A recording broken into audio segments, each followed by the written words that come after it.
मौसम की सूरत हाल से आपको अपडेट करेंगे। इस्लामाबाद, पेशावर, मलका कोहसार, मरी समेत पंजाब के मुख्तलिफ शहरों में बारिश के बाद गर्मी का जोर टूटने से मौसम सुहाना हो गया। डेरा इस्माइल खान में बारिश और जालाबारी हुई। गुजरावाला में आंधी के दौरान 3 अफराद जाँ बहक और 4 जख्मी हो गए।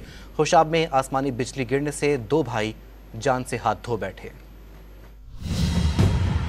मुल्क के मुख्तलिफ हिस्सों में आंधी और बारिशों से गर्मी का जोर तो टूट गया, लेकिन नाखुशगवार वाकयात भी पेश आए। गुजरावाला और उसके करीबी इलाकों में आंधी के दौरान मुख्तलिफ हादसात में बच्चे समेत 3 अफराद जाँ बहक और 4 जख्मी हो गए। खुशाब में बारिश के दौरान आसमानी बिजली गिरने से 2 भाई झुलस कर जाँ बहक हो गए। मलका कोहसार, मरी में तवील खुश्कसाली और गर्मी के बाद बरखा बरस पड़ी। बारिश के साथ ठंडी हवाएं भी चल पड़ी। मौसम बदलते ही सयाह और मकामी अफराद ठंडी हवाओं से लुत्फ उठाने माल रोड पर निकल आए। इस्लामाबाद में तेज हवाओं के साथ होने वाली बारिश के बाद मौसम सुहाना हो गया। पेशावर में आसमान पर बादलों ने डेरे डाले तो शहर में गर्मी का जोर टूट गया। डेरा इस्माइल खान में तेज हवाएं चलने के बाद बारिश और यालाबारी हुई। हरीपुर में भी बारिश के बाद गर्मी का जोर टूट गया। पंजाब के शहरों गुजरावाला, शेखुपुरा, ननकाना साहब, जेहलम और चिन्योट में भी अब्रे रहमत खुलकर बरसा, जबकि लाहौर, मुल्तान, साहिवाल, शोरकोट, रिहाड़ी और नारोवाल में तूफान के बाद हर तरफ गिरदो गुबार छा गया। PTMA के मुताबिक बालाई पंजाब में जुमेरात तक गरज चमक के साथ तूफानी बारिशों के इम्कानात हैं। इस दौरान मरी और गलियात में बारिश के बायस लैंड स्लाइडिंग भी हो सकती है। PTMA के मुताबिक मौजूदा मौसमी सूरत हाल में आसमानी बिजली गिरने के खदशात भी मौजूद रहेंगे।